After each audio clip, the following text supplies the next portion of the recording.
Well, we all got spoiled for 3 or 4 races, so now we're back to reality, back to the big three. Coming up next, the race review. Here we go.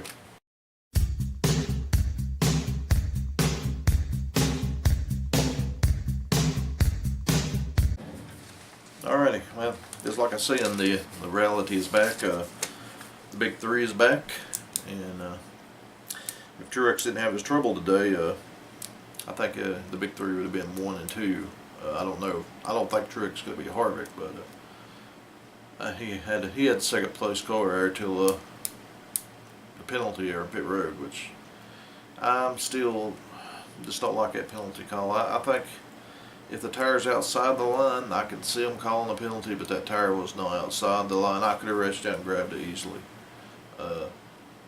But that's just part of racing. But let's get here to the Consumers Energy 400 at Michigan International Speedway. And okay, all right, we'll get the race started here in stage number 1.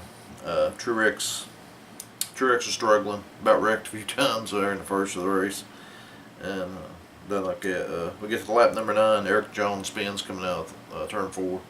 He just lost control of the car there and spun around down the front straightaway and hit the grass. Didn't really do much damage to the car, but all that. But the track was real loose with after it rained all that, and it's sunny and warm.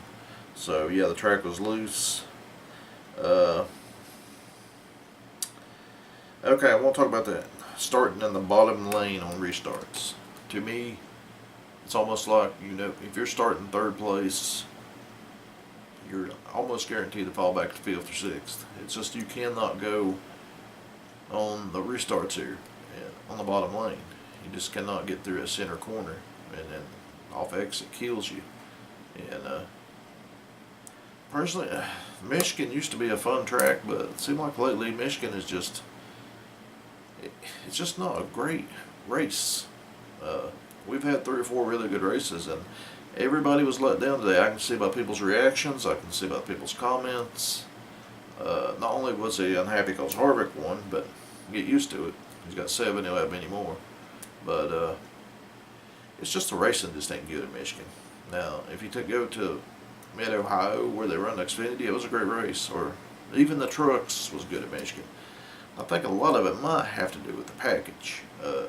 They've got to get these cars where they can pass. I mean, Austin Dillon, great run today for Austin. But he took a 15th to 20th place car and finished in top 5 with it on account of that track position. Once he got in that clean air, kept him up there, and that's the key. You got to be in that clean air. But anyway, we get going on here in stage 1. William Byron got loose and run into Martin Truex, and I think that was a situation where Williams is so young, he just didn't realize the speed he was carrying in that corner, and just kind of got loose. And I know Martin was pissed over, but rookies make mistakes. Martin did the same thing probably when he started, so it's just a deal that Williams going to have to learn. But whenever you're 15 laps, 30 laps into a race, you can't take yourself out like that. That hurts. But anyway, after they wrecked, we get the competition yellow at lap 25. Okay, lap 37, we had some loose wheel problems after the pits. Kyle Larson had a loose wheel, had to come in. Kyle Larson was really disappointing today. I don't know what's going on with that team. They're struggling.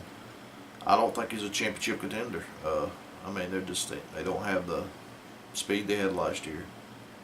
The situation is he had a loose wheel, and Chase Elliott had a loose wheel, and Chase didn't run all that good day either. He just had an average car. But yeah, Kyle Larson, I was really expecting more out of him today. I thought he would run good, especially after running so good in the first race of the year. That was kind of disappointing. But Harvick wins stage 1. The big 3 all finished in top 5 of stage 1. So it's looking like a big 3 all day deal. And I think Harvick led over 100 laps. Truex led 30 or 40 laps. Kyle run top 5 all day, but he just never had the car to get up there to contend. now as we go to AJ Allmendinger on pit road got hit and spun the car around underneath the caution, spun it around, so he just pulled in this way. They changed the tires and went on from there. So, not bad luck for AJ, but with 44 laps to go, Ryan Newman wrecked there and hit the wall. Ryan bounced back later on to have a chance, but he wrecked the car and with on lap 84, Eric Jones wrecks again. Eric just had a bad day with his car, but Eric had a little bit of help from Ryan Blaney there. He was underneath him. It was just one of those deals where they was both going in the same position and connected there. Okay, here we go. I've got down here the big three has took him back over. At this point of the race, you had Kevin Harvick, Truex, and Busch leading the stage 2 there. And here's the deal with Truex. Frustrated. Cole Pearn, your championship crew chief. What are you thinking? What are you thinking here? Truex runs out of gas while saving fuel, and I had to say that was just a poor judgment call by Cole Pearn there. Now, if I was in his position, what I would have done was stopped with 3 laps to go there. Took 2 tires, fuel out. He was close enough to Harvick to where I think with 2 tires, he would have stayed on the lead lap, and then during the caution, come back down, change your left sides, get back out, and you've been back up front. So that's just a poor call there by Cole Pearn. Kevin Harvick wins stage 2. Okay, as we get into stage 3. Stage 3, as we see, as I've seen on the internet all evening, what a boring race this was. Well, stage 3 was kind of boring. We got down to where a lot of people was talking about fuel mileage, but in all reality, everybody was a good 7, 8, 10 laps short. Ty Dillon started off at stage 3. He ran over a battery or something. Ran over it and just destroyed his car. And now what I don't understand is I was watching people dodge this in the back front straightaway about 20 seconds or so before Ty Dillon got there. Now NASCAR used to call cautions for a hot dog wrapper on the track. But whenever you got close to a minute to have a battery or something laid on the racetrack, officials that's viewing this track, that could have easily been spotted. I mean, they had plenty of time to throw a yell out before Ty Dillon got there. So I don't know if they was thinking that this would have been a fuel mileage race to, and they didn't want to see yellow or what. But that was just a poor judgment by NASCAR. But as we go ahead, there really ain't much to say. Kevin Harvick just went ahead and pulled away. Except for Austin Dillon, I want to give him a shout out. I have said nothing but negative about Austin Dillon. I've said he don't deserve being chased, but he actually run competitive today. He had a great car. He was running second there, and the tire was going down. He would have finished second if he hadn't had that tire going down at the end, didn't he? So I gotta say, give him credit. If they can keep putting performances like that, I'll say that yeah, he deserves to be in the playoffs. So Austin did finish 4th. Okay, crew chief got on the radio after Kevin Harvick had won this race and told Kevin, do not do burnouts. We're going to take this car to the wind tunnel. That means tell me that's a brand new race car, or they was trying some stuff that they hadn't tried and they want to make sure that nothing don't get broke so they can keep it going. So yeah, Kevin, no burnouts. It was good to see his boy Keelan get in the car with him there and ride around. That was cool. And you know, all in all, so a lot of people's disappointed in this race, but it's reality, guys. Yeah, Chase won last week, but once you get into reality, we got the big 3, and we're heading to Bristol next week, and I'm about willing to put money on Kyle Busch at Bristol. He's really good there, and even Kevin.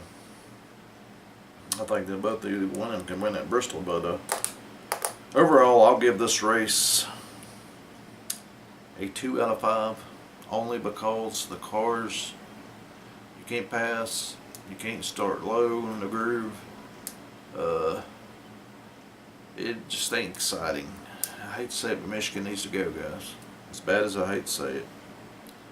Unless they can figure out a way to get these cars where they can run that low groove. You you could take a super great car and start them down bottom, and they're going to lose 2 or 3 spots on account of that. It's just boring racing. That's all there are to it. And but get used to the big 3. This won't be Kevin Harvick's last win of the year.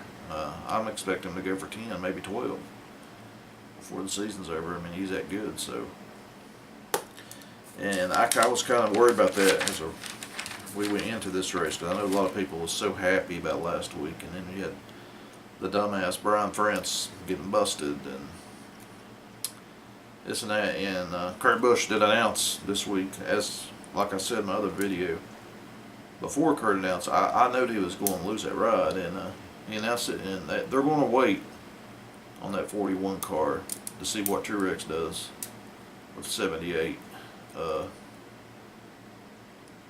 Because I think Stewart knows if he can get Martin Oberg, it'd be big time. I know a lot of people's talking about Cole Custer. I just don't see it happening, because there's sponsorship deals here. If Martin don't return to 78, Bass Pro ain't return to 78.